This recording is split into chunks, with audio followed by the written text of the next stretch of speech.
कहानी की शुरुआत होती है मेघालय के पहाड़ी इलाके से, यानी यामी जलगांव से। इस जगह की खासियत ये थी कि यहाँ साल भर बारिश होती रहती थी।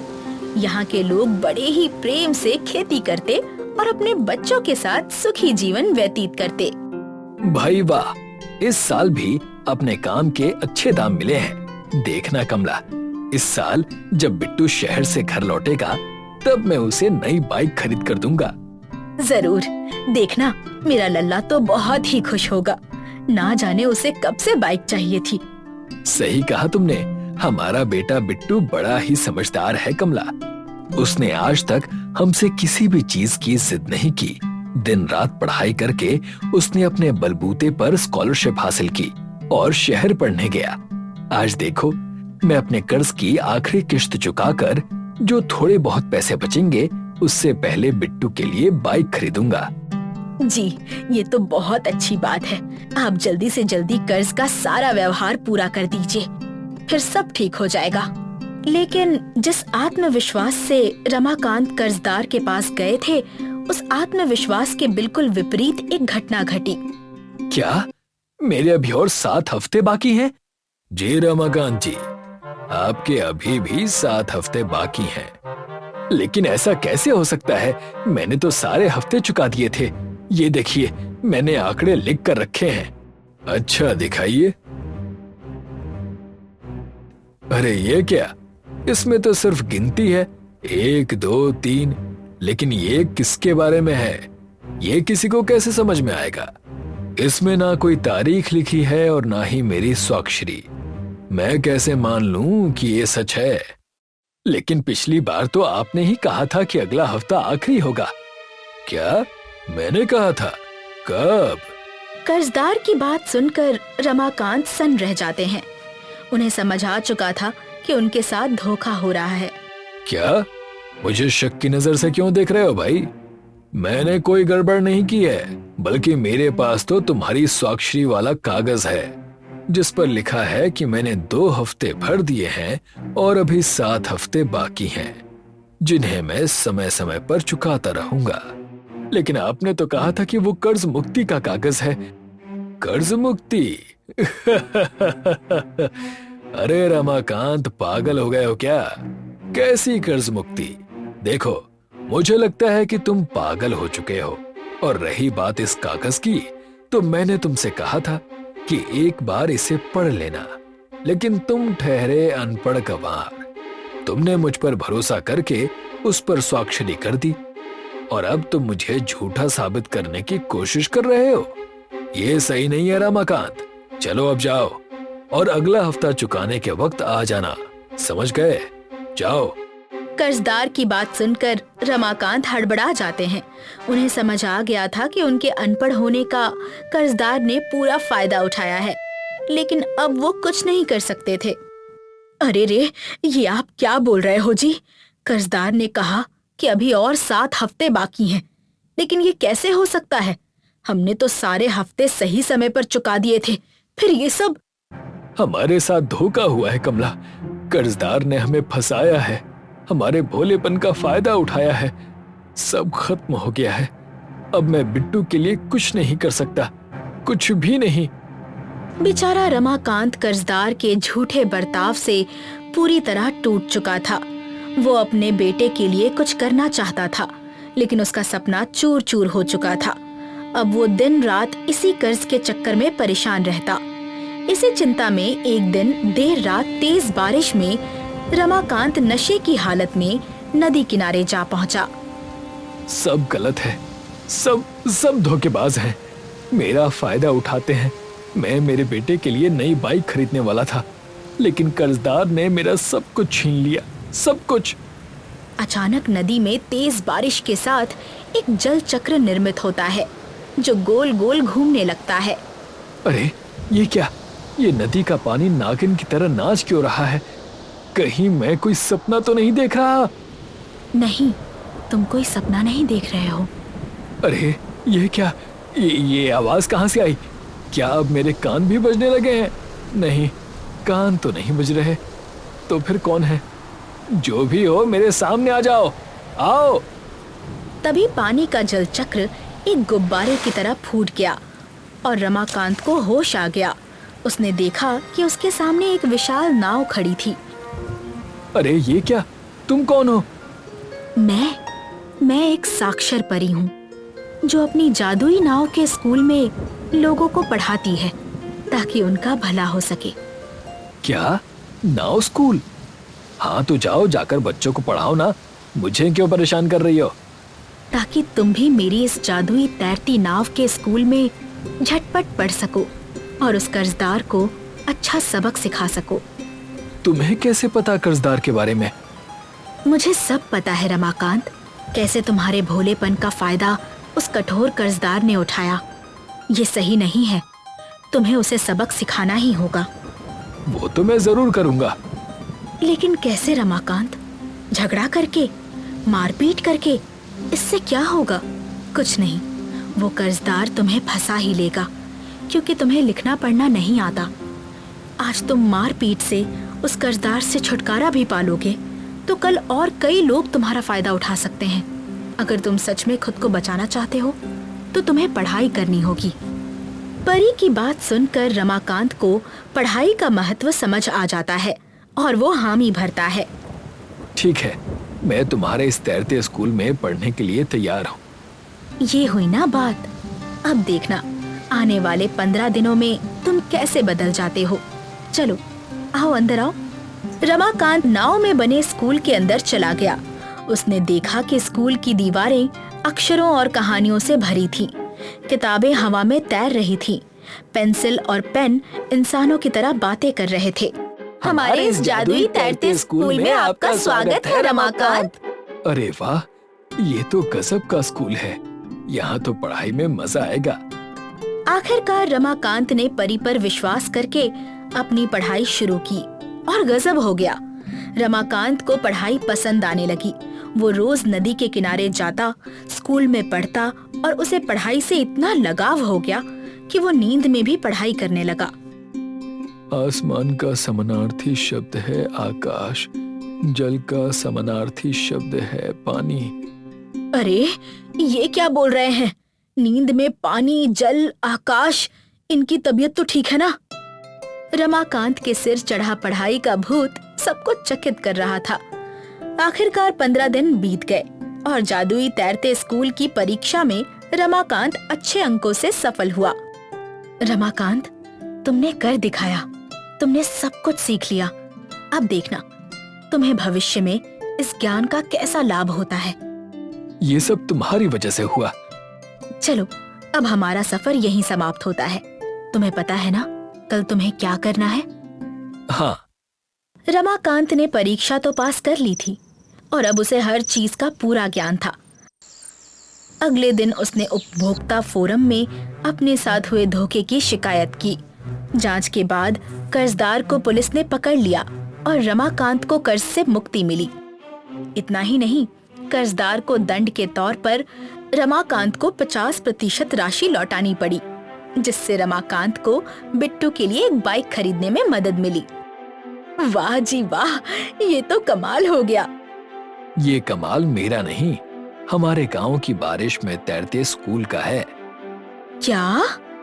आखिरकार रमाकांत ने कमला और गांव वालों को तैरते स्कूल के बारे में बता दिया और उसके बाद सभी एक एक करके उस स्कूल में दाखिल हुए। कुछ ही समय में पूरा गांव साक्षर हो गया। सीखने की कोई उम्र नहीं होती। अगर दिल में सीखने की लगन हो तो बारिश, नाव और अंधेरे भी रोशनी बन सकते हैं। ज्ञान वही है जो बांटा जाए और परिवर्तन वही होता है जहाँ सपनों को उम्र से नहीं तोला जाता। बागपुर नाम का एक गांव था जिसके इर्द गिर्द सिर्फ नदियां थी। इस गांव के सामने ही ज्ञानपुर नाम का गांव था। बागपुर में स्कूल ना होने के कारण वहाँ के बच्चे हर दिन नाव से नदी पार करके ज्ञानपुर में आया करते थे, जहाँ पर एक ज्ञानपुर हाई स्कूल नाम का स्कूल था। उस स्कूल में रियान नाम के टीचर पढ़ाते थे, जिन्होंने अपनी पढ़ाई ऑक्सफोर्ड यूनिवर्सिटी इंग्लैंड से की थी। तो बच्चों, याद रखना, हम पहले बंदर थे, फिर धीरे धीरे हमारा विकास हुआ और हम इंसान बन गए। मगर सर, मेरे पिताजी तो कहते हैं कि हम पहले से ही इंसान थे, हमें ईश्वर ने खुद अपने हाथों से बनाया है।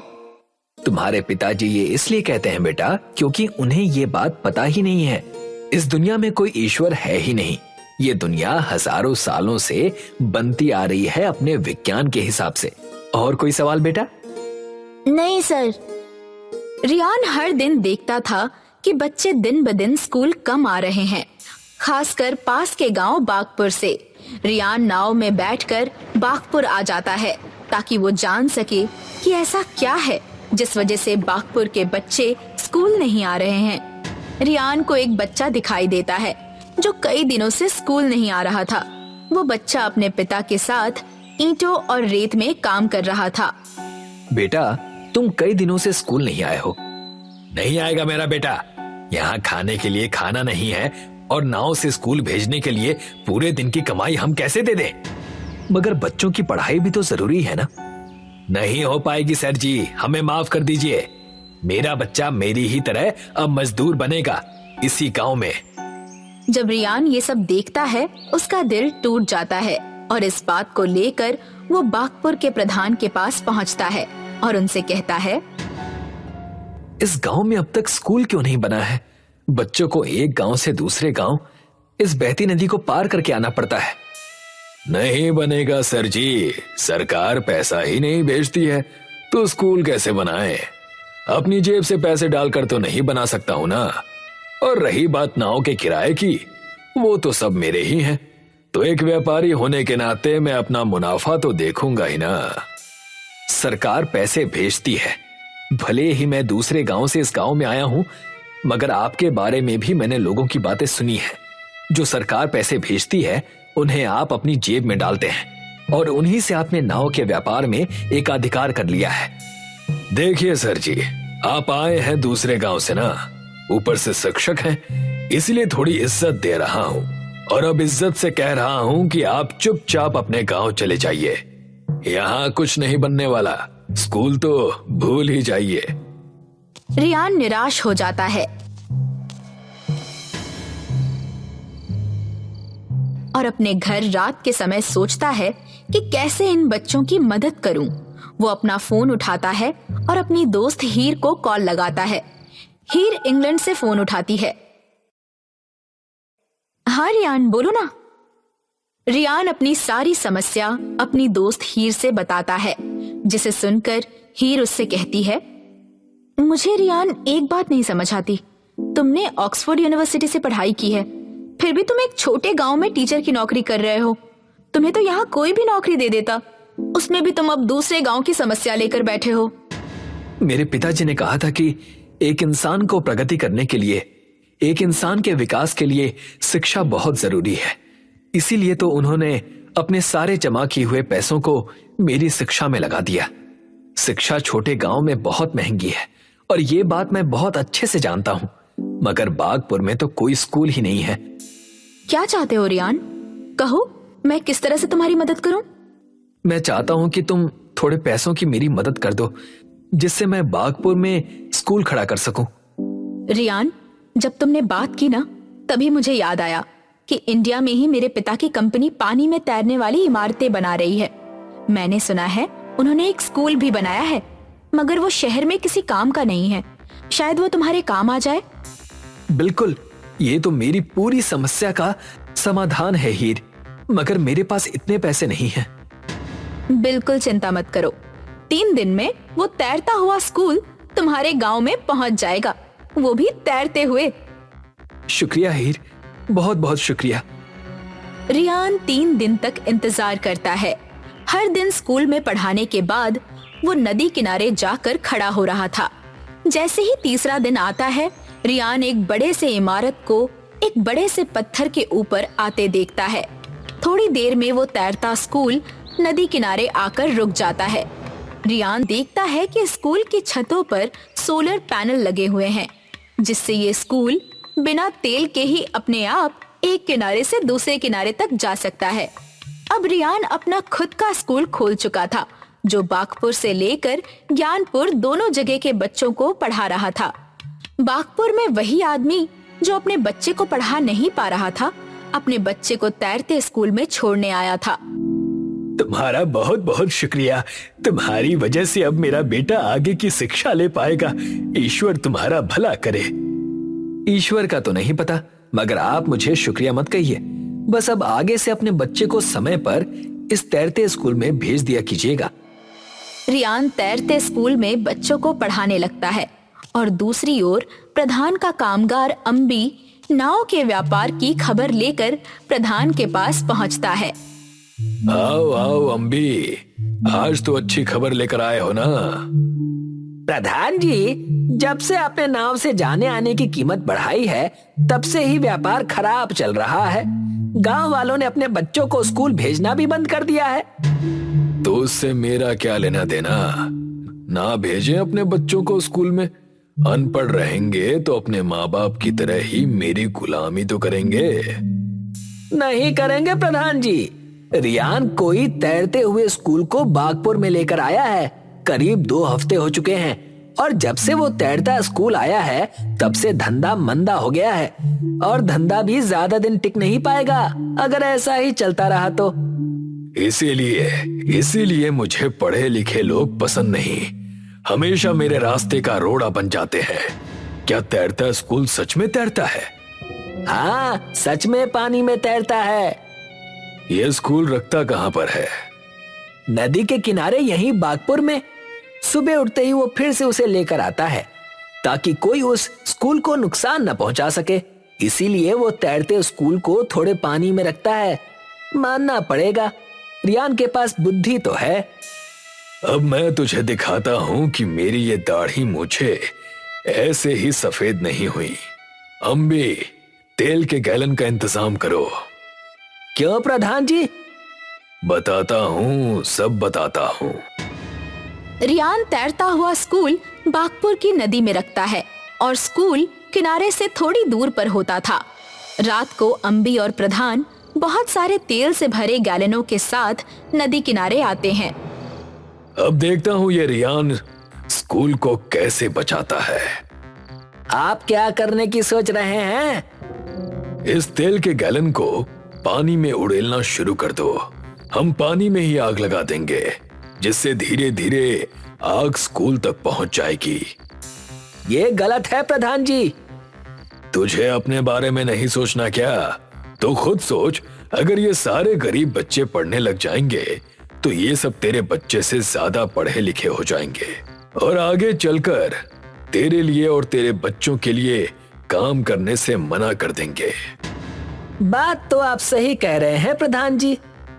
प्रधान और अम्बी तेल के गैलनों को पानी में पलटना शुरू कर देते हैं। अम्बी अपनी जेब से माचिस निकालता है और प्रधान को दे देता है। ये लीजिए प्रधान जी, माचिस। तुझे लगता है अगर तू आग नहीं लगाएगा तो तेरे ऊपर इसका पाप नहीं लगेगा? तू और मैं, हम दोनों इस पाप के भागी हैं अम्बी। प्रधान माचिस जलाकर पानी में फेंक देता है और पानी में भयंकर आग लग जाती है। सुबह का सूरज उगने को था। प्रधान और अम्बी पास में एक छोटी सी चट्टान पर जाकर चढ़ गए थे, जहां से वो दोनों स्कूल की आग में निपट जाने का इंतजार कर रहे थे। रियान जैसे ही नदी किनारे आता है, वो आग देखकर स्तब्ध रह जाता है। आग, आग! ये आग तो स्कूल की तरफ जा रही है। अब मैं क्या करूं? ये स्कूल इन बच्चों का भविष्य है। रियान को कुछ समझ नहीं आ रहा था। तभी वो अपनी दोस्त हीर को कॉल करता है। हीर, किसी ने नदी में आग लगा दी और वो आग धीरे धीरे स्कूल के पास पहुंच रही है। बताओ, जल्दी बताओ, क्या करूं मैं? मुझे माफ कर देना रियान, मगर अब इसमें मैं तुम्हारी कोई मदद नहीं कर सकती। अब बस ईश्वर से प्रार्थना करो कि वो आग स्कूल के पास पहुंचने से पहले ही रुक जाए या बारिश आ जाए। ये तो ठंड का मौसम है ना। बारिश आने में तो अभी 4-5 महीने बाकी हैं। मैं तुम्हारी मदद इसमें नहीं कर पाऊंगी रियान। रियान फोन काट देता है। उसकी आंखों में आंसू थे। वो आसमान की ओर देखता है और अपनी आंखें बंद करके कहता है, हे ईश्वर, अगर तू सच में है तो इन बच्चों के भविष्य को जलने से बचा। मैं जो कभी तुझ पर विश्वास नहीं करता, तुझसे प्रार्थना करता हूँ इस आग को स्कूल तक पहुंचने मत दीजिए। हे ईश्वर, मेरी प्रार्थना सुनिए। हे ईश्वर, मेरी पुकार सुनिए। रियान के प्रार्थना करते ही जनवरी के महीने में काले बादल पूरे गांव को घेर लेते हैं और तेजी से बारिश शुरू हो जाती है। आग स्कूल के पास पहुंचने से पहले ही बुझ जाती है। प्रधान जी, ये बारिश कैसे? पता नहीं अम्बी। वो दोनों बात कर ही रहे थे कि आसमान से बिजली टूटकर उन पर आ गिरती है। रियान का स्कूल बच जाता है और आगे से हमेशा वो स्कूल आबाद रहता है।